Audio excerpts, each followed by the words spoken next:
할렐루야. 4월 17일 목요일 고난주간 특별 새벽 기도를 시작하겠습니다. 사도신경으로 우리의 신앙을 고백합니다. 나는 전능하신 아버지 하나님 천지의 창조주를 믿습니다. 나는 그의 유일하신 아들 우리 주 예수 그리스도를 믿습니다. 그는 성령으로 잉태되어 동정녀 마리아에게서 나시고 본디오 빌라도에게 고난을 받아 십자가에 못 박혀 죽으시고 장사된 지 사흘 만에 죽은 자 가운데서 다시 살아나셨으며 하늘에 오르시어 전능하신 아버지 하나님 우편에 앉아 계시다가 거기로부터 살아있는 자와 죽은 자를 심판하러 오십니다. 나는 성령을 믿으며 거룩한 공교회와 성도의 교제와 죄를 용서받는 것과 몸의 부활과 영생을 믿습니다. 아멘. 찬송가 150장 찬양하시겠습니다. 찬송가 150장입니다.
나의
하나님 아버지, 주님의 호흡으로 새날을 여시고 오늘을 선물로 주시며 살아갈 힘을 부어주시는 주님의 은혜에 감사드립니다.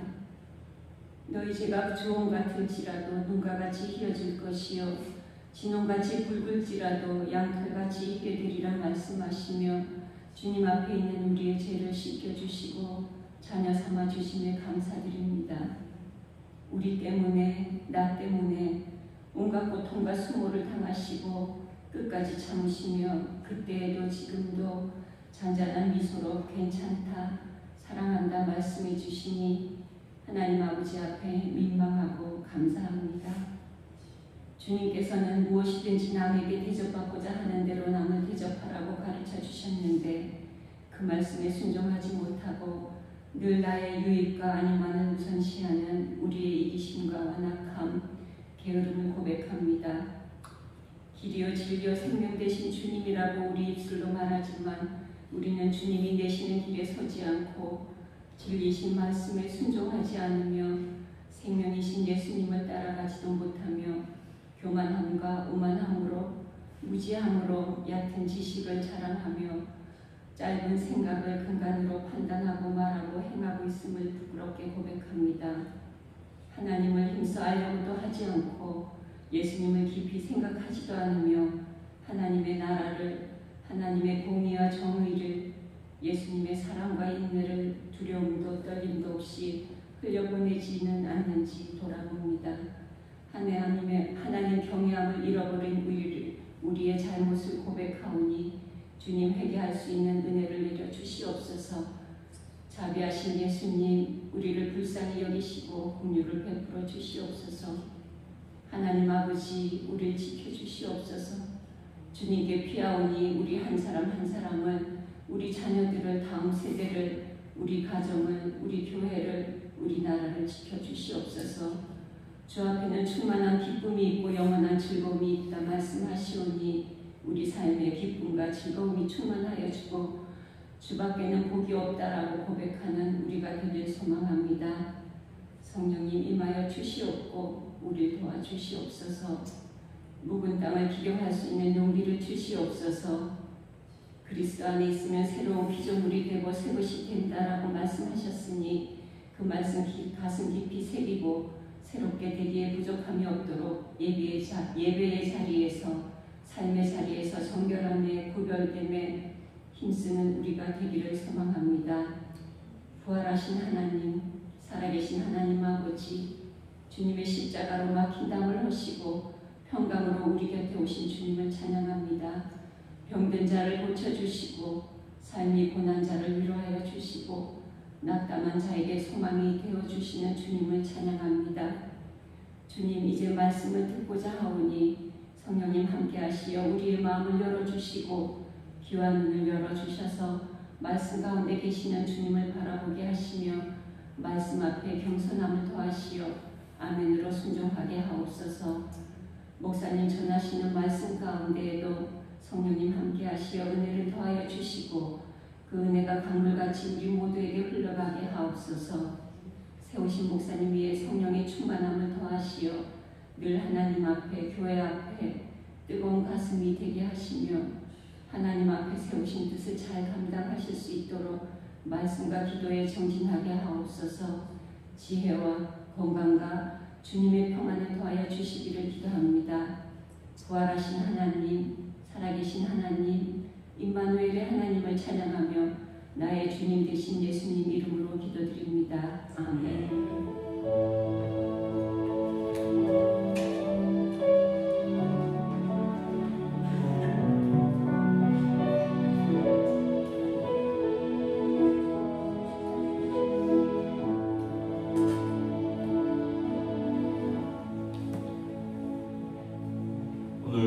하나님 말씀은 신약성경 요한복음 17장 20절에서 26절까지 말씀입니다.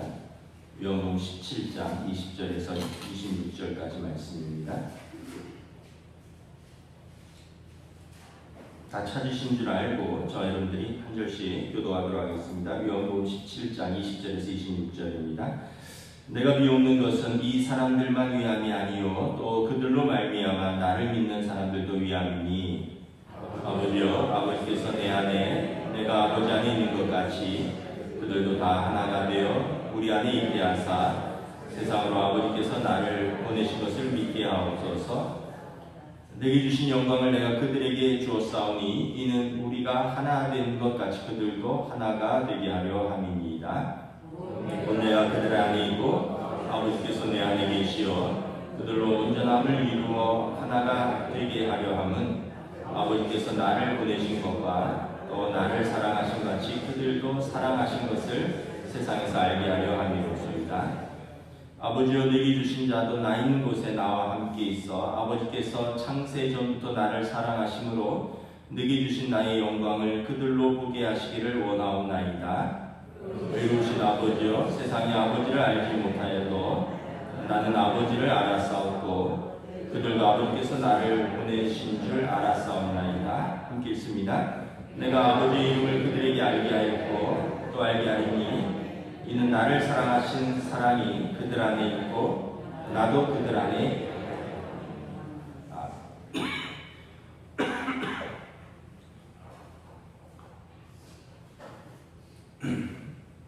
고난주간 특별 새벽 기도의 넷째 날입니다. 요한복음 17장에 예수님의 그 마지막 십자가를 지시기 전에 기도죠. 대제사장적 중보 기도라고 하는데 세 개의 파트로 나눌 수 있다고 했습니다. 1절부터 5절은 예수님 자신을 위한 중보 기도고 6절부터 19절은 12제자를 위한 중보 기도고요. 20절부터 26절은 이제 이후에 믿게 되는 성도들 그리고 교회 이제 저와 여러분을 포함한 미래의 모든 성도들을 위한 중보의 기도입니다. 그래서 오늘은 이제 세 번째 우리 온 교회를 위한 중보 기도의 말씀의 첫 부분입니다. 우리 20절 다시 한번 읽도록 하겠습니다. 시작. 내가 비옵는 것은 이 사람들만 위함이 아니요 또 그들의 말로 말미암아 나를 믿는 사람들도 위하리니.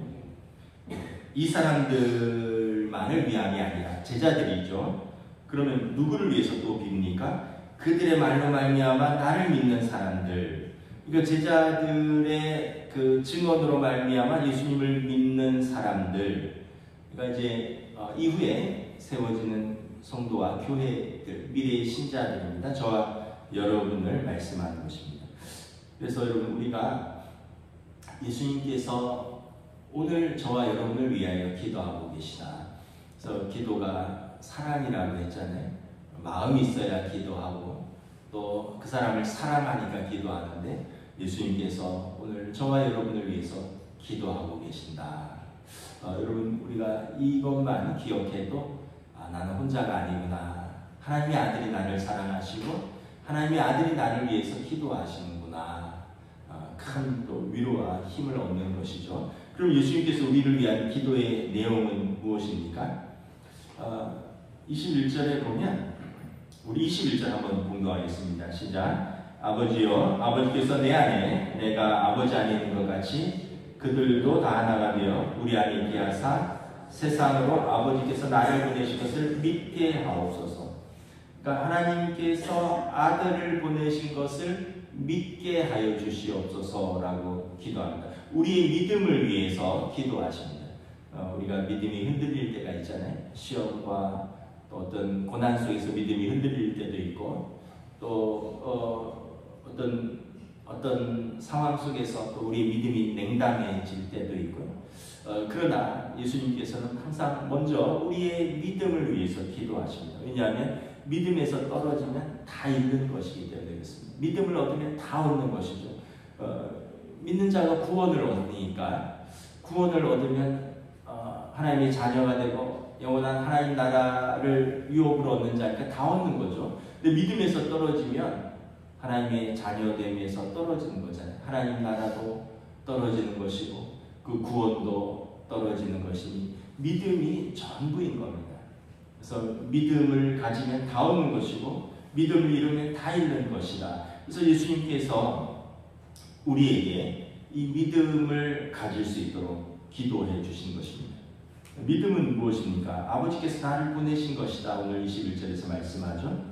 또 마태복음 16장 16절에서 주는 그리스도시요 살아계신 하나님의 아들이십니다.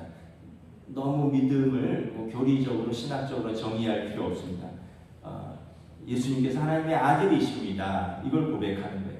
그리고 그 예수님이 나를 위해서 십자가에서 죽으셨습니다. 그래서 내 죄가 용서받았습니다. 이걸 고백하는 것입니다. 그리고 우리 주님께서 부활하심으로 죄와 사망의 권세를 이기셨습니다. 나도 이제 다시 부활하여 주님의 그 부활의 열매에 동참할 것입니다. 이것을 믿는 것입니다. 예수님의 오심, 하나님의 아들 오심을 믿고 예수님께서 우리를 위해 십자가의 대속의 죽으심을 믿고 예수님이 부활하심으로 하나님의 영광 되심을 믿는 것입니다. 그래서 믿음은 어떻게 생기느냐 21절에 보면 들음에서 난다는 거예요. 그들의 말로 말미암아 나를 믿는 사람들을 위함이니 20절에 그들의 말로 말미암아 나를 믿는 사람들을 위함이니 제자들이 이제 예수님을 말로 전도하는 거죠. 예수님의 만난 제자들이 예수님을 만나지 못한 사람들에게 내가 만난 예수님을 증거하는 것입니다. 로마서 10장 7절에 믿음은 들음에서 나며 들음은 그리스도의 말씀으로 말미암느니라. 로마서 10장에 보면 믿지 아니하는 일을 어찌 부르리요 듣지도 못한 일을 어찌 믿으리요 전파하는 자가 없이 어찌 들으리요. 믿으려면 먼저 불러야 되는데 부르려면 들어야 된다는 거죠. 들으려면 전파하는 자가 있어야 된다는 것입니다. 전파하는 자가 없는데 어찌 듣고 듣지 못한 일을 어찌 믿고 믿지 못한 일을 어찌 주님이라고 부르겠느냐라는 것입니다. 그래서 먼저 믿은 자의 책임은 전하는 것입니다. 나머지는 성령님께서 하실 것이고 우리의 책임은 전하는 것입니다. 그래서 이 교회가 전하는 사명을 감당하고 그리고 주님을 먼저 믿은 이 사람들이 주의 말씀을 전하는 데서 이제 교회가 시작되고 교회가 사명을 감당하는 것입니다. 우리 성도들이 믿지 않는 가족들을 위해서 기도 많이 하는 것으로 알고 있습니다. 여러분 우리가 어떻게 능력이 없어요. 우리가 어떤 한 사람의 삶을 어떻게 바꿀 수가 있겠습니까? 그러나 우리는 전하고 기도하는 것입니다. 전하고 기도할 때 성령님이 역사하시기를 우리가 기도하는 거죠. 그래서 믿음은 성령의 역사입니다. 우리가 기도하고 전하고 또 그때 성령께서 듣는 사람의 마음을 움직이시도록 성령님이 역사하시는 것입니다. 그래서 우리가 말씀을 받을 때도 겸손히 우리의 마음의 문을 열어야 됩니다. 우리가 이 성령님은 인격적이라서 우리가 마음의 문을 꽉 닫고 있으면 들어오실 수가 없어요. 그런데 우리가 마음의 문을 겸손히 활짝 열면 성령님께서 들어오십니다. 여러분 집도 그렇잖아요. 내가 안 열어주는데 어떻게 손님이든 이웃이든 들어오겠습니까? 그렇게 들어오면 도둑이요 강도라 그랬잖아요. 예수님께서 양의 문을 통하지 않고 들어오는 자는 다 도둑이요 강도라. 그 문을 통해서만 들어와야 되잖아요. 우리가 문을 열어야지만 합법적으로 들어오는 거죠. 그래서 성령님은 인격적이십니다. 복음은 강압적이 아니에요. 인격적입니다. 그래서 우리가 성령의 능력에 의지해서 전하고 기도하는 것이죠. 사도행전 16장에 보면 바울 사도가 2차 전도 여행으로 유럽으로 가죠. 그리스로 갑니다. 그래서 그 마게도냐 지역의 베레아에서 교회를 세우고 또 고비트로 내려와서 이제 빌립보에서 교회를 세우고 또 데살로니가로 내려와서 교회를 세우고 데살로니가에서 또 베레아로 내려오고 그러면서 큰 열매들이 있었습니다. 빌립보 교회는 사도 바울의 아주 중요한 선교 동역자가 된 유럽의 첫 번째 세워진 교회입니다. 그 루디아라는 과부 권사님 한 분으로 세워진 교회입니다. 그리고 데살로니가 교회도 세상의 그 악한 도시, 우상 숭배와 성적으로 타락한 그 데살로니가의 야손이라는 그 형제의 집에서 바울과 실라와 그리고 브리스길라와 아굴라가 복음을 전해서 데살로니가의 교회가 세워집니다. 그러면서 이제 내려와서 아덴으로 내려옵니다. 이제 고린도로 가기 전에 아덴이 있어요. 아덴에 와서 바울 사도가 큰 용기를 얻었습니다. 바울 사도는 원래 철학자거든요. 율법학자고 철학자입니다. 그래서 아덴은 그 당시 고대 그리스의 철학의 도시였습니다. 그래서 아덴에 도착해서 아레오파고 광장에서 스토아파와 에피쿠르스 학파의 철학자들과 밤낮 논쟁을 벌이고 변증을 합니다. 그런데 아덴에서 의외로 큰 실패를 합니다.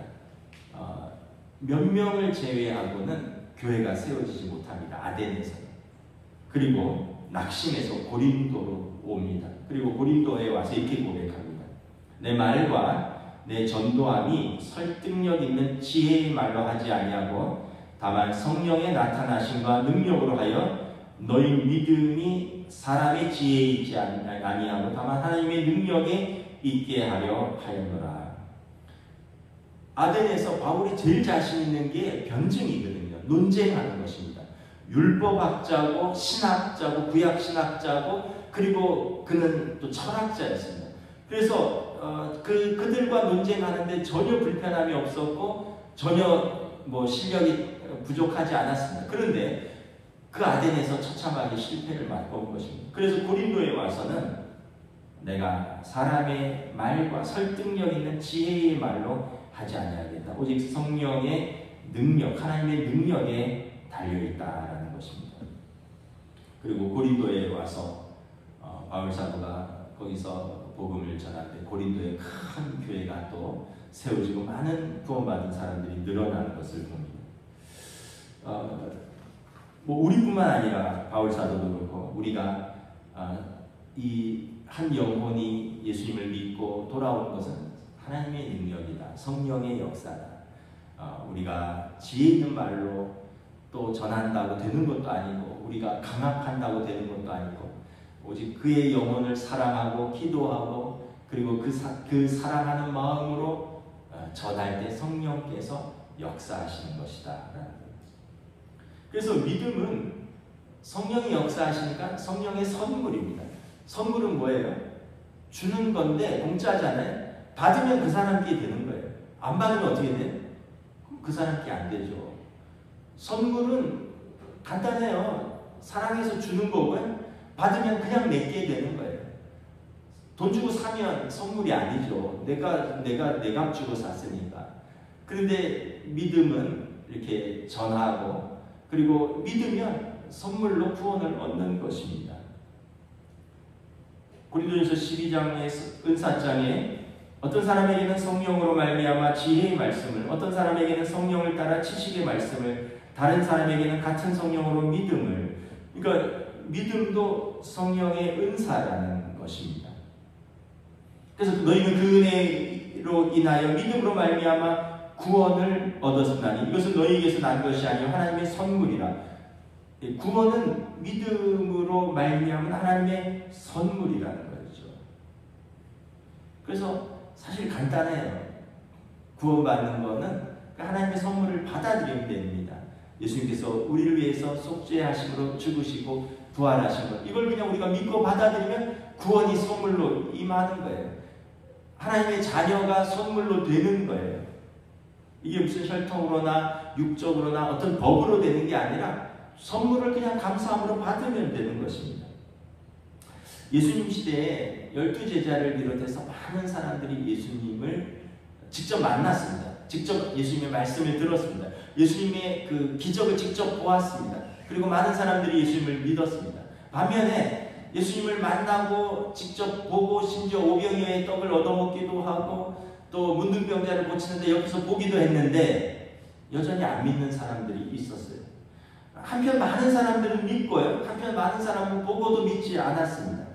그 무슨 말씀이? 믿음은 모든 사람들의 것이 아니라는 거예요. 믿음은 선물로 받아들이는 사람에게 선물이 되는 것입니다. 어떤 사람은 예수님을 직접 보고도 믿지 못하고 구원을 선물로 받지 못하지만 어떤 사람은 보지 못하고도 그냥 말만 듣고도 믿고 구원을 선물로 받는 것입니다. 저와 여러분들이 그렇잖아요. 우리가 예수님 보았습니까? 아니잖아요. 그런데 우리보다 먼저 믿은 믿음의 선진들의 말씀을 듣고 우리가 예수님을 믿는 거죠. 그래서 베드로 사도가 칭찬하죠. 베드로전서 1장 8절에 성도들이 그 믿음을 예수를 너희가 보지 못하였으나 사랑하는도다. 이제도 보지 못하나 믿고 말할 수 없는 영광스러운 즐거움으로 기뻐하니 믿음의 결국 곧 영혼의 구원을 받으리라. 예수가 너희가 예수를 보지도 못하였으나 사랑하는도다. 이제도 보지 못하나 그 영광스러운 즐거움에 기뻐함으로 참여하는도다. 참 신기한 것은 어떤 분은 그냥 말 한마디 했는데 그냥 예수님 믿고 죽을 때까지 신실하게 믿는 분들이 있어요. 한 번도 의심된 적이 없다고 하는 믿음이 있는 분도 있어요. 그러니까 성령의 은사라는 걸 알 수 있죠. 반면에 모태신앙으로 태어나고 아버지가 목사고 장로고 이래도 안 믿는 사람 안 믿어요. 제 친구가 동생이 예수를 안 믿어요. 그 아버지가 목사님이에요. 교회를 개척하시고 또 평생 목회하시고 장남이 목사예요. 제 친구죠, 형이. 둘째가 안 믿어요. 그러니까 어떻게 하겠어요? 여러분 생각해 보세요. 우리 집, 만약에 저희 집이라면 저희 아버지 목사고 저도 목사인데 만약에 둘째가 안 믿는다고 생각해 보세요. 얼마나 덕이 안 되겠어요. 교인들이 볼 때 아니 어떻게 저 집은 아들이 안 믿을까? 근데 어렸을 때 때려도 보고 얼러도 보고 타일러도 보고 설교도 하고 근데 이제 아주 어렸을 때는 다녔는데 어느 날 이제 사춘기 지나고 머리가 크면서부터 안 믿는다. 지금까지도 안 믿어요. 그럼 어떻게 하겠어요? 이게 답이 없는 거예요. 그냥 기도할 뿐이다. 아버지가 목사고 형이 목사고 얼마나 그를 위해서 기도하는 사람이 많았고 그래도 안 믿는 사람은 안 믿고요.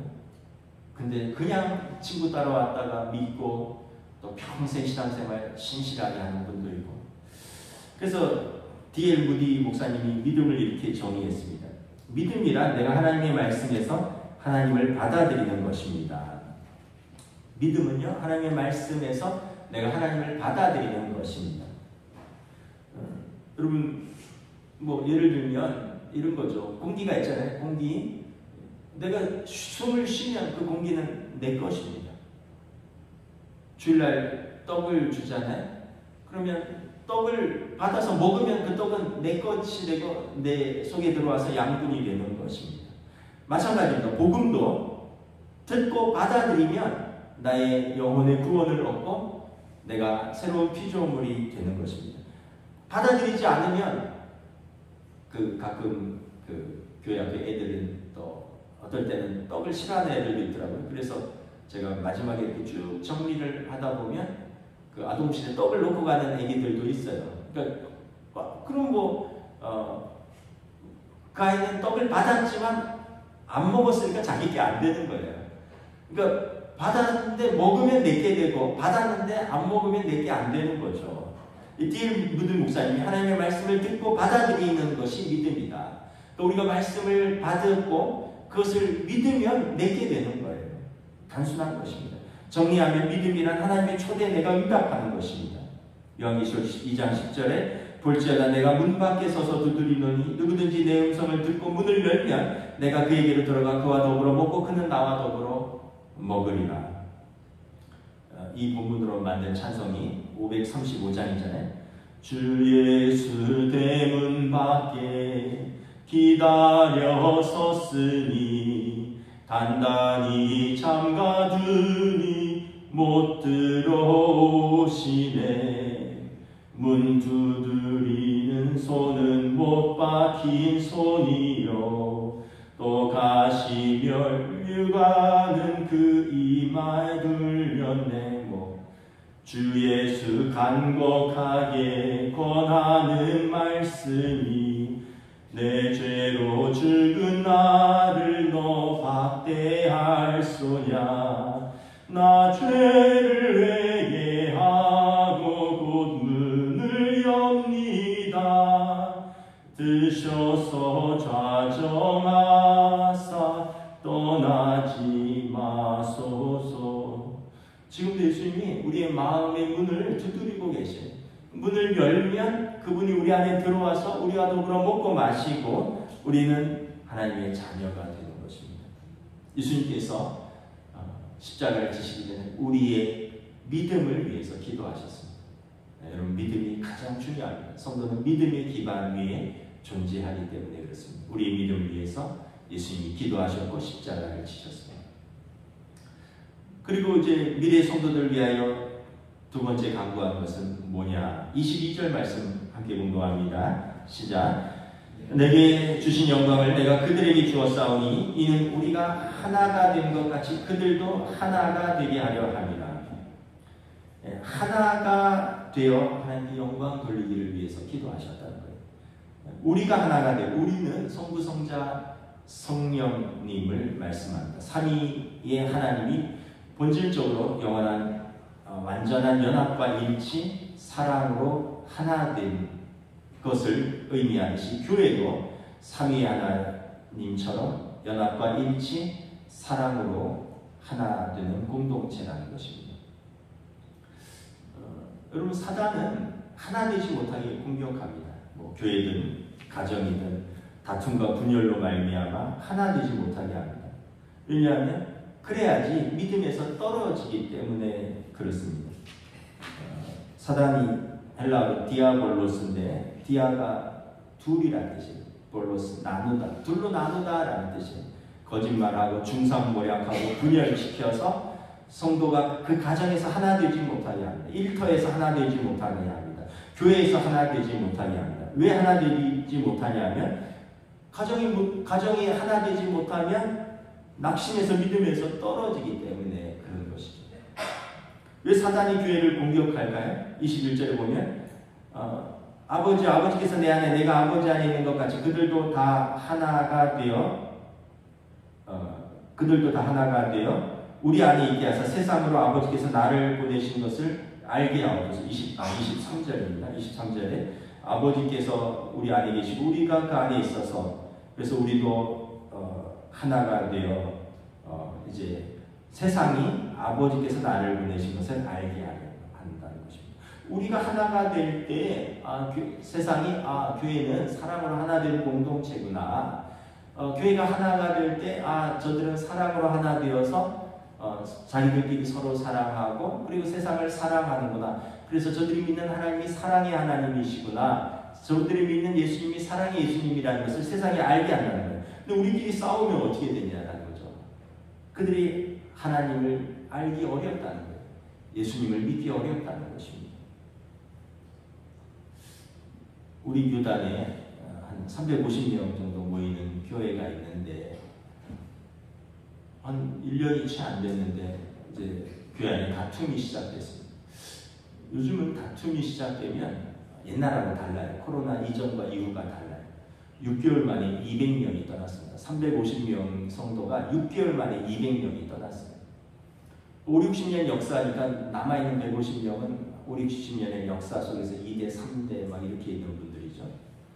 근데 지금 1년 가까이 지났는데 남은 6개월 동안에 또 50명이 떠났어요. 지금 100명 정도 남아서 70명은 본당파, 30명은 교육관파 이러면서 1년째 싸우고 있는데 주입이 되면 몸싸움이 벌어져서 경찰차가 오고 소방이 오고 응급 구급차가 오고 그렇다는 거예요. 그 교회 주변의 주민들이 주일날만 되면 교회를 절레절레 고개를 절레절레 흔든다는 거예요.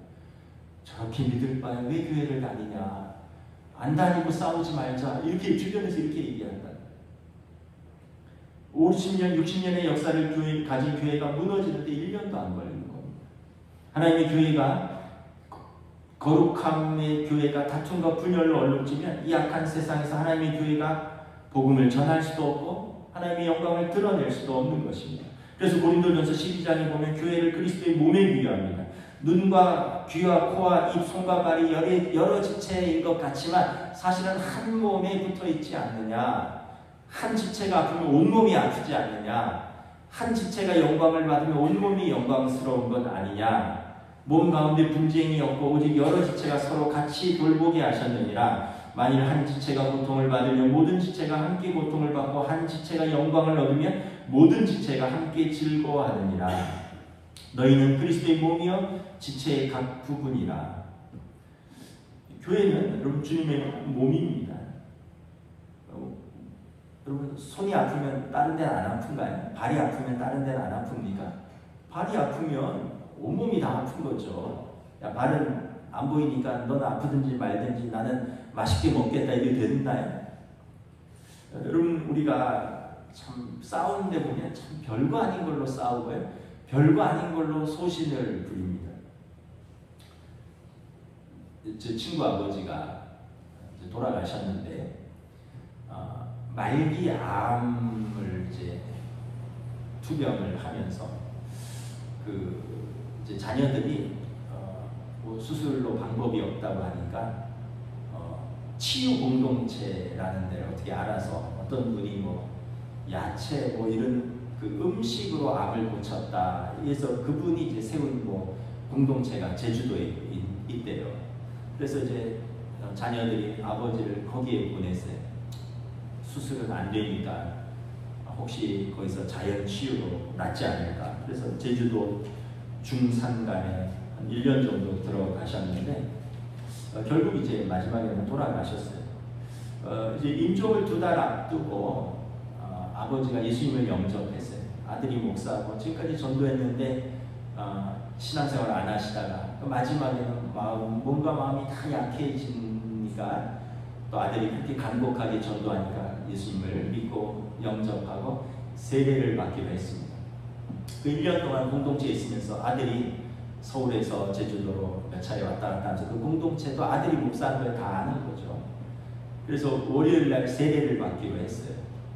그래서 아들이 자기 선배가 2분이 주일날 예배를 마치고 주일 오후에 제주도로 갔습니다. 그래서 제주도에 하루 머물고 그 공동체에 가서 월요일날 아침에 같이 식사를 하고 광고를 했습니다. 여러분 우리 아버지가 예수님을 믿고 이제 오늘 오후에 점심 식사하기 전에 이 강당에서 세례를 받기로 했습니다. 혹시나 마음이 있으신 분들은 오셔서 함께 증인이 되어주시고 축하해 주시기 바랍니다. 이렇게 광고를 했어요. 이제 그 공동체도 아들이 1년에 아버지 때는 왔다 갔다 하는 걸 아니까 아들이 목사니까 다 아는 거예요. 그래서 이제 광고 마치고 이제 아버지 모시고 숙소로 내려가는데 어떤 분이 와서 세례는 안 됩니다. 이렇게. 당신이 뭔데 세례가 안 되느냐 했더니 내가 뭐 신학교 교수인데 근데 이 양반도 암에 걸려서 자기도 이 공동체에 치료받을까 해서 여기 와 있는 사람인데 휴학 중에 교수인데 세례는 교회에서 허가된 교회에서 베푸는 것이지 이렇게 허가되지 않은 곳에서 세례를 베푸는 것은 무효입니다. 신학자로서 허락할 수 없습니다. 이 아들이 기가 막히고 기가 차는 거예요. 아니 의사가 이제 온몸으로 다 전이가 돼서 이제 2달 남았다고 해서 이제 그 아버지가 마지막으로 세례 받겠다고 해서 기쁜 마음으로 왔는데 신학교 교수라는 사람이 이거 찾아와서는 세례 안 된다고 하니 자기도 암 환자인데 자기도 거기 들어와서 율법적으로 이 세례의 조건이 이런데 안 된다는 거예요. 세례가 뭡니까? 예수님을 믿고 영접한 사람이 교회 공동체 앞에서 자기 믿음을 증언하고 물로 씻는 예식이거든요. 그래서 아까 목회자가 있어야 되고 또 증인이 될 사람들은 와서 축하해달라고. 두세 사람이 내 이름을 모인 곳에 내가 그곳에 너희와 함께 있느니라. 목사 2명이 있잖아요. 그리고 세례를 받겠다는 성도가 있고, 그리고 그때 또 누군가 축하하고 증인이 되기 위해서 오시는 사람이 한두 명 있을 거 아니에요.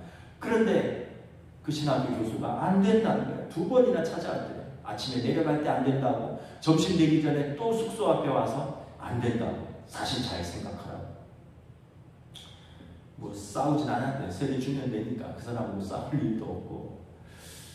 근데 우리가 그렇습니다. 하나님의 형상을 가진 인간에 대한 따뜻한 마음과 시선이 없으면 율법적이 되는 거예요. 율법적이 되는 거예요. 예수님 시대에도 예수님께서 안식일날 병을 고치셨다고 그 율법학자들, 바리새인들, 서기관들이 날이 많은데 왜 이날 병을 고치느냐.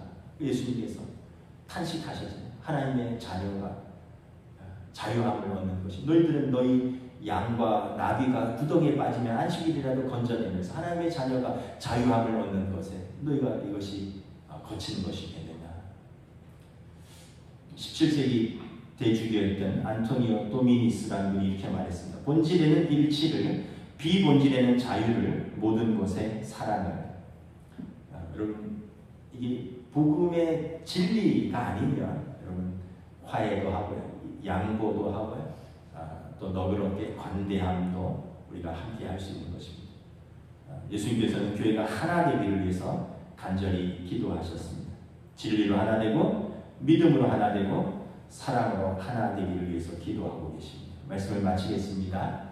예수님께서 십자가를 지시기에 앞서서 우리 온 교회 성도들을 위해서 기도하셨습니다. 먼저 우리의 믿음을 위해서 기도하셨고요, 교회의 하나됨을 위해서 기도하셨습니다. 고난주간 주님의 십자가를 깊이 묵상하면서 우리가 믿음 위에 든든히 서고 사랑으로 하나 되어야 할 것입니다. 함께 하시면서 기도하겠습니다. 하나님 은혜를 감사합니다. 주님께서 십자가를 지시기에 앞서서 교회를 위하여 기도하셨습니다.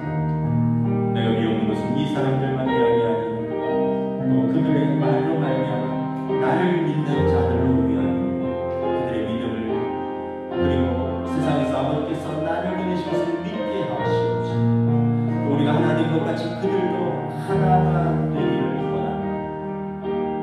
아버지께서 나를 보내신 것 같이 또 나를 사랑하신 같이 그들도 사랑하신 것을 그리하여 세상이 알게 하여 주시옵소서. 오늘도 우리의 믿음을 위하여, 우리의 사랑을 위하여